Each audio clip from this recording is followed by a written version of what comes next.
Hey everyone, this week we're talking about the podcast listener journey. Check it out.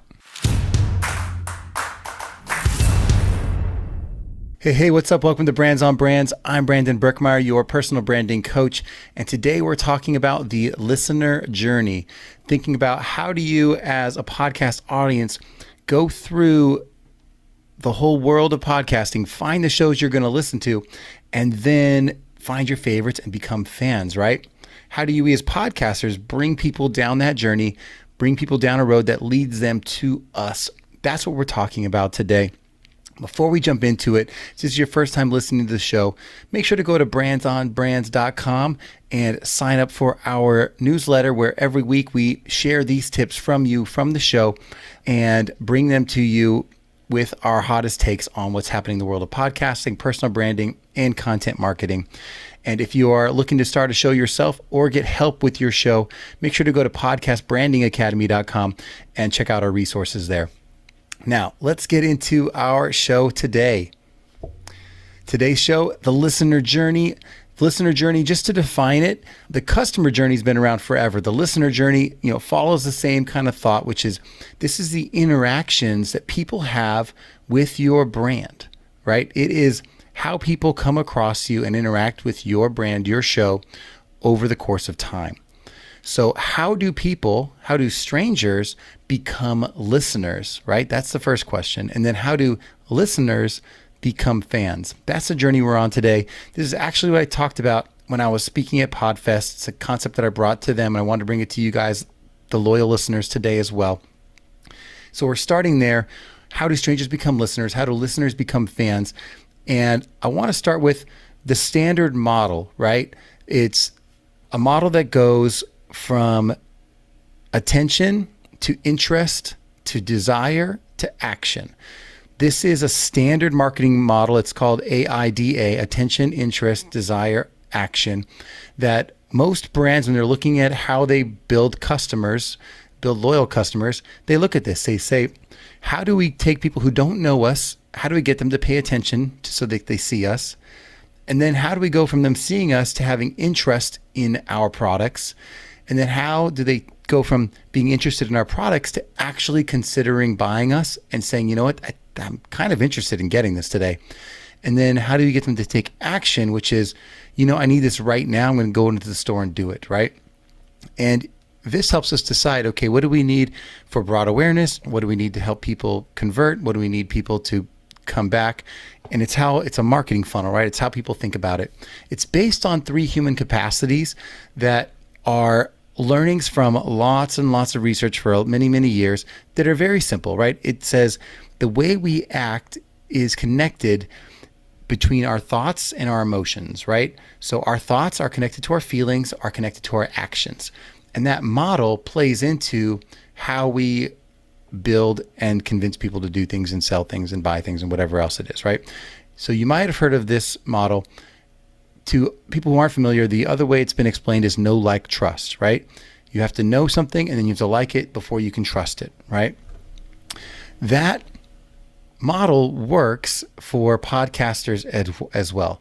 If you're trying to build fans, you need them to pay attention to you so that they know you. You need to get them to show some kind of interest or desire, and then they have to take an action to actually listen and subscribe to your show. The challenge with this listener journey is that it takes time, right? It takes time for people to go from listeners to fans. And overcoming that challenge can be tiresome because at the end of the day, how do you bring people along this journey with you? It takes forever, right? Because it's not in one day that suddenly people go from not knowing you to being a huge fan, right? That takes time.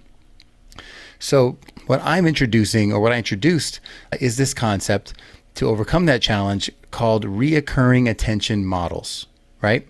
Reoccurring attention models.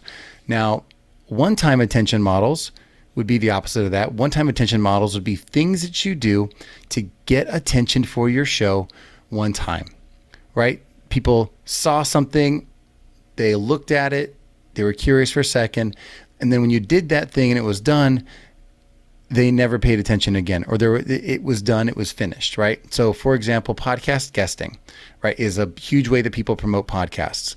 When you go on someone else's podcast to talk about your show, You get the one-time attention of whoever listened to the show in that moment.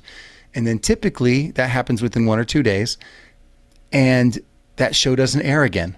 So after that initial listening, you usually don't get much attention after that, if any at all.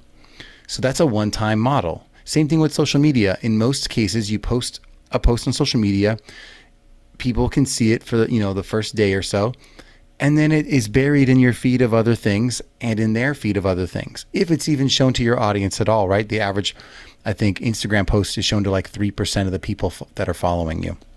So that one-time attention means that the effort gets intensified, because now you have to do these things over and over and over again.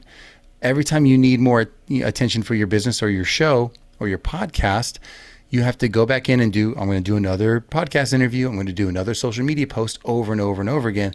It puts you on this enormous hamster wheel that you can never get off of. What I would like to see is more people building recurring attention models, right? What can you do one time that after you finished building it, people see it over and over and over again, right? This is something that huge brands that I've worked with before have done. It's that most brands out there have figured this out and do this over time. So think about it like this. If you only had 1 hour per week to build awareness and be seen, what would you do, right? Because our time is limited. So if you had an hour to spend every week to promote your show, what would you do? What I would suggest is, instead of using that hour to post on social media and go podcast guesting, which are still good things, by the way, we need both of these things. But this time, take that hour and use it to build an attention asset, right? How do you get attention over and over again? You build an attention asset. Here's what that looks like. Here's a key trait of an attention asset. It is findable, it is shareable, and it is consistent. So something like even recording a podcast is something that is findable, shareable, and consistent.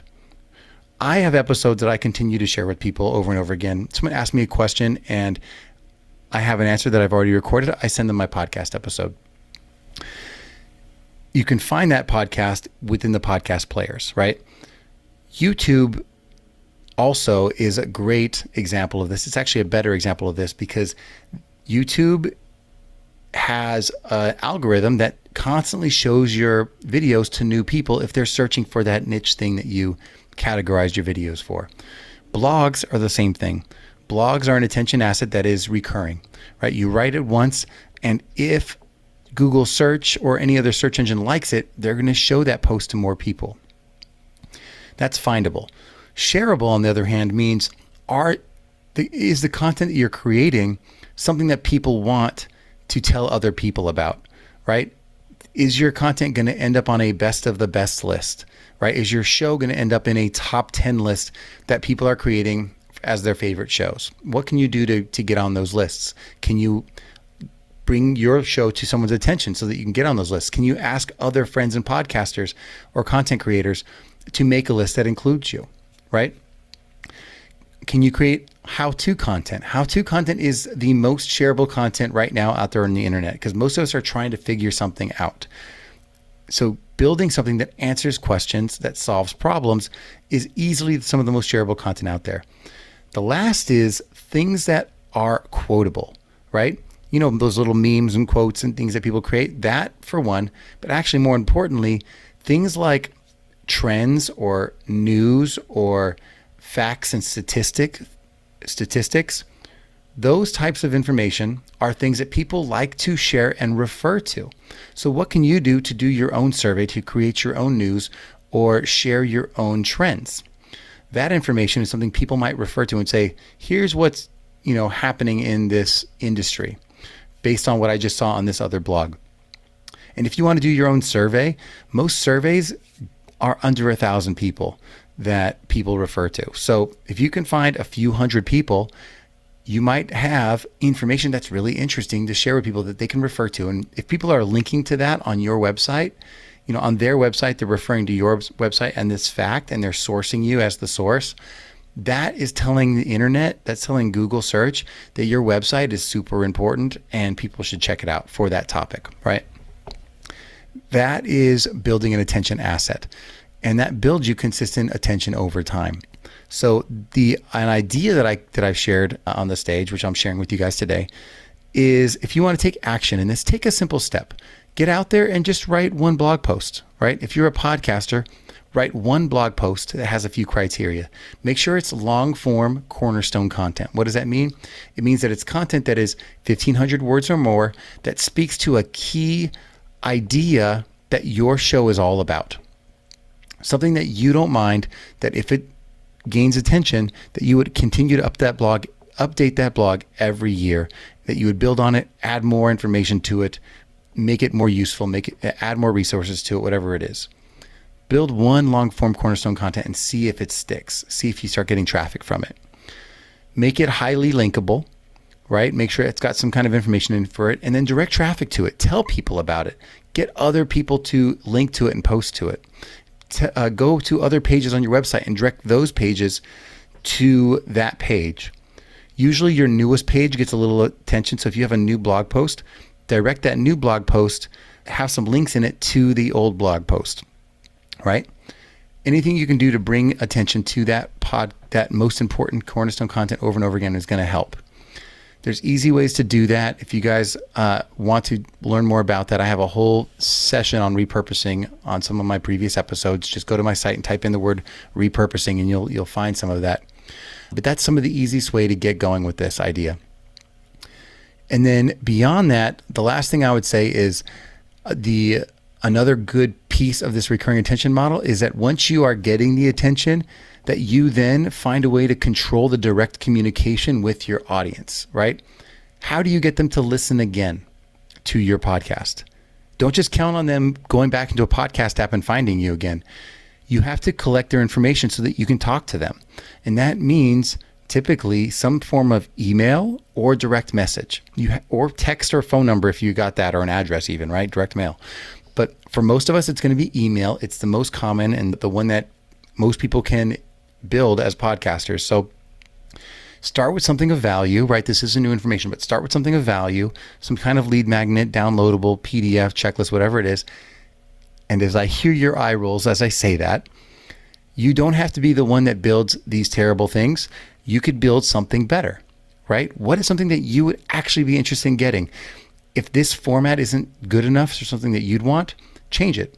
Make it some kind of mini video course or something that involves a phone call, something that you yourself would actually want.